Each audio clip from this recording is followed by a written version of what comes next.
जो अधर्म के रास्ते पर नहीं चलता उसका विजय उसी के साथ होता है। जो सत्य के रास्ते पर चलता है, संघर्ष भरी जिंदगी में कामयाब होने के लिए आपको धैर्य और समझदारी दोनों की जरूरत होती है। जीवन का सफर बहुत ही लंबा होता है, इसलिए आपको हमेशा उच्च उद्देश्यों का चयन करना चाहिए। सफलता के लिए निरंतर दृढ़ संकल्प और समर्पण जरूरी होता है। यदि आप यह दोनों विशेषताओं से वंचित है तो आप कभी सफल नहीं होंगे।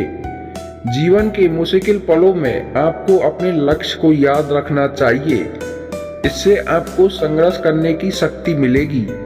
आपके लक्ष्य के लिए संघर्ष करने के लिए आपको स्थिर होना होगा। इसलिए आपको धैर्य और सहनशीलता से संघर्ष करना होगा। संघर्ष के समय में निराश न हो, क्योंकि निराश होने से आपकी समस्या बढ़ सकती है। संघर्ष करते समय हमेशा सकारात्मक रहे, यह आपको सफलता के रास्ते में मदद करेगा। श्री कृष्ण हमें सिखाते हैं कि हमें अपने कर्तव्यों का पालन करना चाहिए और अपने पूर्ण निभाने के लिए संघर्ष करना चाहिए। सफलता के लिए आपको अपनी जिज्ञासा को बढ़ाना चाहिए और इसे निरंतर संवेदनशीलता के साथ जीना चाहिए। श्री कृष्ण की मोटिवेशनल शायरी से हम सीखते हैं कि संघर्ष के दौरान हमें अपने संघर्ष को सामने रखना चाहिए। इससे हम अपनी मनोदशा को नियंत्रण कर सकते हैं। जब आप संघर्ष कर रहे होते हैं तो आपको हमेशा सफल होने के लिए आत्मशीलता और अद्रमशीलता के साथ काम करना चाहिए। जीवन में आपको संघर्ष से डर नहीं लगना चाहिए, क्योंकि संघर्ष में हमें आगे बढ़ने की शक्ति देता है। श्री कृष्ण की ये मोटिवेशनल कहानी से हमें शिक्षा मिलती है कि जीवन में हमें अपने सपनों को पूरा करने के लिए संघर्ष करना होगा और इस संघर्ष में हमें हर दिन सीखना चाहिए। संघर्ष के दौरान आपको हमेशा सकारात्मक रहना। श्री कृष्ण की मोटिवेशनल कहानी से हमें सीखते हैं कि अपने जीवन में सफल होने के लिए हमें धैर्य और सहनशीलता रखनी चाहिए। जीवन में संघर्ष से नहीं घबराना चाहिए। इससे हमें नई ऊंचाइयों की तरफ आगे बढ़ने में मदद मिलेगी। ये कहानी से हमें सीखते हैं कि जीवन में दृढ़ संकल्प और उत्साह रखना चाहिए। महत्वपूर्ण है, श्री कृष्ण के उपदेशों से हमें यह समझ मिलता है कि सफलता के लिए आपको धैर्य और कड़ी मेहनत के साथ काम करना होगा। संघर्ष से निराश नहीं होना चाहिए।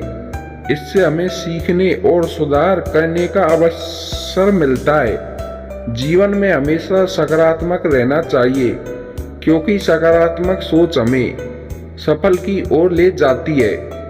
श्री कृष्ण की मोटिवेशनल कहानी से हम सीखते हैं कि जीवन में हमें संघर्ष को स्वीकार करना चाहिए और उसके बाद उससे सीखना चाहिए।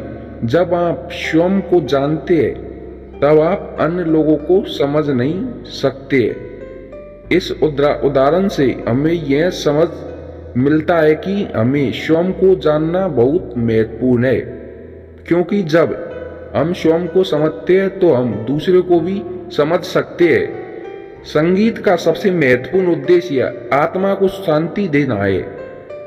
इस उदाहरण से हमें यह समझ मिलता है कि संगीत ने केवल हमारी मनोदशा को बेहतर बनाने में मदद करता है, बल्कि हमारी आत्मा को शांति भी देता है। जो व्यक्ति सभी से प्रेम करता है वह भगवान का समान होता है। इस उदाहरण से हमें यह समझ मिलता है कि हमें सभी मनुष्यों से प्यार करना चाहिए और यही हमें भगवान के समान बनाता है। जब तक आपके मन में नफरत होती है तब तक आप खुद को कभी भी शांति नहीं दे पाएंगे। इस उदाहरण से हमें यह समझ मिलता है कि हमें नफरत को दूर करने की आवश्यकता होती है। क्योंकि नफरत हमारी आत्मा को शांति नहीं देती। जीवन की सबसे बड़ी समस्या है हम खुद को समझ नहीं पाते। इस उदाहरण से हमें यह समझ मिलता है कि हमें अपने जीवन को समझने की आवश्यकता होती है, क्योंकि जब हम स्वयं को समझते हैं तो हम अपनी समस्याओं का समाधान भी निकाल सकते हैं। जो व्यक्ति अपनी कमजोरियों को समझता है वह वास्तव में मजबूत होता है।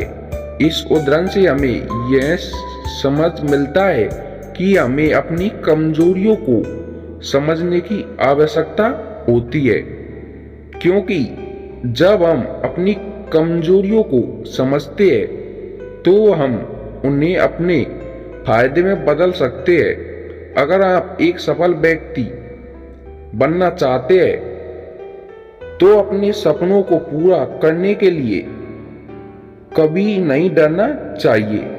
इस उदाहरण से हमें यह समझ मिलता है कि हमें डरने की जगह अपने सपनों को पूरा करने की कोशिश करनी चाहिए, क्योंकि सफलता उन्हीं के कदमों में होती है जो डर को हरा देता है।